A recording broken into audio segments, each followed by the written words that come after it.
সবাইকে স্বাগতম। সাথে আছে আমি আশরাফ। আজকের ক্লাসে আমরা সংখ্যা পদের রূপান্তর শিখবো। এর আগের সংখ্যা পদের রূপান্তর আমরা কিন্তু দেখছিলাম মোট 4 ধরনের সংখ্যা পদের ছিল, তাদের ভিতরে মোট 12টা রূপান্তর ছিল। 12টা রূপান্তরে আমরা কি বলছিলাম যে 3টা রূপান্তর শিখবো। এই 3টা রূপান্তর শিখলে আমাদের যে 12টা রূপান্তর সেটা কিন্তু কভার হয়ে যাবে। 3টার ভিতরে এর আগের ক্লাসে কিন্তু আমরা প্রথমটা শিখছিলাম, আজকে আমরা দ্বিতীয়টা শিখবো। প্রথমটা আমাদের কি ছিল? প্রথমটা ছিল যে কোনো বেজের নাম্বারকে দশমিকে রূপান্তর, এটা আমরা শিখছিলাম। আজকে আমরা কি শিখবো? দশমিক নাম্বারকে যে কোনো বেজে রূপান্তর করা। এই দুটো হয়ে গেলে আমাদের মাত্র একটা থাকবে, ওই একটা হয়ে গেলে আমাদের 12 ধরনের রূপান্তর সব কিন্তু কভার হয়ে যাবে। তাহলে আজকে আমরা দ্বিতীয়টা শিখবো।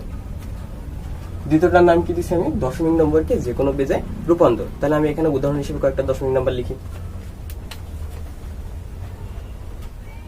তাহলে আমি এখানে একটা দশমিক নাম্বার লিখছি। দশমিক নাম্বারকে আমি বলছি যে বাইনারিতে নিয়ে যাও, আবার বলছি অক্টালে নিয়ে যাও, আবার বলছি 7-এর বেজে নিয়ে যাও, আবার বলছি 16-এর বেজে, যে কোনো বেজে নিয়ে যাইতে বলতে পারে। এক পরীক্ষার খাতা আমার একটা দশমিক নাম্বার দেবে, দিয়ে একে বাইনারিতে বলতে পারে, অক্টালে, হেক্সাডেসিমাল, যে কোনো বেজে নিয়ে যেতে পারে। 5-এর বেজ বলতে পারে, 3-এর বেজ বলতে পারে, 6-এর বেজ, যে কোনো বেজে নিয়ে যেতে বলতে। আমরা আজকে সেটা শিখবো যে একটা দশমিক নাম্বারকে কিভাবে আমরা যে কোনো বেজে নিয়ে যাবো, সেটা আমরা শিখবো। দেখো, দশমিক নাম্বার কিন্তু এরকম পয়েন্ট যুক্ত থাকতে পারে, পয়েন্ট ছাড়াও কিন্তু থাকতে পারে। শুধু এরকম 27 থাকতে পারতো, অথবা শুধু 0.25 থাকতে পারতো, অথবা দুইটা একই সাথে থাকতে পারে। এখন দুইটা আমরা একবারে শেখানোর জন্য দুইটা নাম্বার আমরা একসাথে লিখছি। এখন পয়েন্ট যুক্ত নাম্বারটাকে আমরা কিন্তু বলি ভগ্নাংশ, আর পয়েন্ট ছাড়া যেটুক সেটুককে কিন্তু আমরা বলি পূর্ণাংশ। আমি এখানে লিখে রাখছি পয়েন্ট যুক্ত হচ্ছে ভগ্নাংশ, আর পয়েন্ট ছাড়া যেটুক থাকবে সেটাকে বলা হবে কি? পূর্ণাংশ। এখন ভগ্নাংশ যে নাম্বারটা থাকবে সেটাকে আমাদের কি করতে হবে? সেটাকে আমাদের গুণ করতে হবে। তাহলে ভগ্নাংশ নাম্বারটুকুরে আমরা কি করব? গুণ করব। আর পূর্ণাংশ যে নাম্বারটুকু থাকবে সেটুকুরে আমরা কি করব? সেটুকুরে আমরা করতে হবে ভাগ করতে হবে। এখন প্রশ্ন হচ্ছে আমরা কি দিয়ে ভাগ করব বা কি দিয়ে গুণ করব। তোমার এই দশমিক নাম্বারটাকে ভাগ বা গুণ করার সাথে তোমাকে দেখতে হবে যে কোন বেজে তোমাকে যাইতে বলছে। 2-এর বেজে, 3-এর বেজে, 4-এর বেজে, 6-এর বেজে না 8-এর বেজে, যে বেজে যাইতে বলবে সেই বেজ দ্বারাই ভাগ বা গুণ করতে হবে। আমি সেটাই নিচে লিখে রাখছি, যে বেজে যেতে হবে সেই বেজ দিয়ে এই কাজটা করা লাগবে, তো সেই বেজ দিয়ে ভাগ বা গুণ করা লাগবে। তাহলে আমি প্রথমে বাইনারিতে যাওয়ার চেষ্টা করব। তাহলে এইটা কিন্তু পূর্ণ অংশ। তাহলে পূর্ণ অংশটাকে আমরা একটু আগে কি দেখলাম?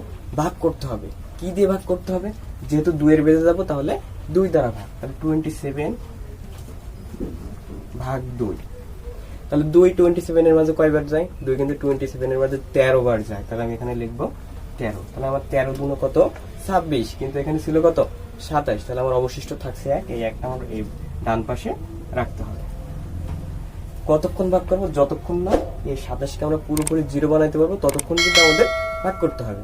আবার ভাগ করলাম 2 দ্বারা, 6 দুনো 12 থাকে 1। আবার ভাগ করলাম 3 দুনো 6 থাকে কত? কিছুই থাকে না, মানে 0। 3 রে আবার 2 দ্বারা ভাগ করলাম, 3 2-এর মধ্যে কয়বার যায়? একবার যায়। এই যে 1 দিলাম, তাহলে এখানে থাকে কত? 2 1 কে 2 তাহলে 1 থাকে, এই যে 1। এখানে একটু খেয়াল করবা, 2 দিয়ে 1 রে ভাগ করলে দেখো 2 কি 1-এর মাঝে একবারও যায়? 2 কিন্তু 1-এর মাঝে একবারও যায় না। যেহেতু যায় না তাহলে আমার কি দিতে হবে? 0 দিতে হবে। আর যখনই এখানে মানটা 0 হয়ে যাবে তখন এইখানে যে মান থাকবে সেই মানটা এই পাশে এসে বসে যাবে। বোঝা গেল এই জায়গার বিষয়টা? যখনই এখানে 0 হয়ে যাবে তখনই এই মানটা যা থাকবে সেটা এই পাশে এসে বসে যাবে। তাহলে এই যে আমার ভাগের প্রক্রিয়াটা শেষ হয়ে গেল। আমাদের পূর্ণ অংশের বিষয়টা তাহলে আমরা দেখলাম। এখন আমরা হচ্ছে ভগ্নাংশের বিষয়টা দেখবো, যে ভগ্নাংশ যুক্ত নাম্বারকে কিভাবে আমরা যে কোনো বেজে নিতে পারি। এখন আমার এখানে ভগ্নাংশ কত ছিল? 0.25।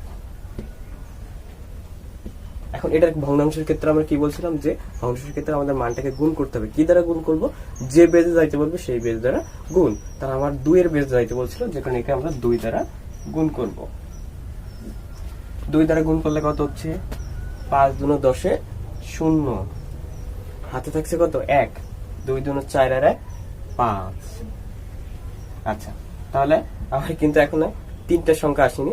3টা সংখ্যা আমরা হচ্ছে এই দশমিকের পরে 2টা সংখ্যা পর্যন্ত রাখবো, আর 2টা সংখ্যার পরে যদি 3টা সংখ্যা আসে তাহলে সেই 3টা সংখ্যাটা আমরা দশমিকের পূর্বে দিয়ে দেবো। তাহলে যেহেতু আমার 3 নম্বর সংখ্যা আসেনি, যেটা দশমিকের পূর্বে আমার কি থাকবে? 0 থাকবে। কতক্ষণ গুণ করব? যতক্ষণ না আমরা ভগ্নাংশের পিছে পুরোপুরি 0 পাবো ততক্ষণ না আমাকে গুণ করতে হবে। তাহলে গুণ, আবার 2 দ্বারা গুণ, 2 0 0, 5 দুনো কত হচ্ছে? 5 দুনো 10। তাহলে এই যে 10।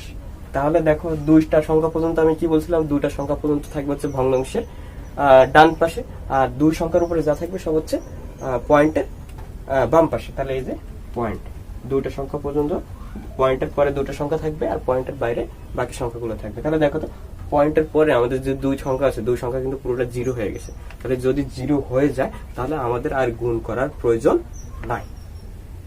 এখন আমাদের কি করতে হবে, এখন আমাদের উত্তরটা লিখে দিতে হবে। এখন উত্তরটা আমরা কিভাবে লিখতে পারি?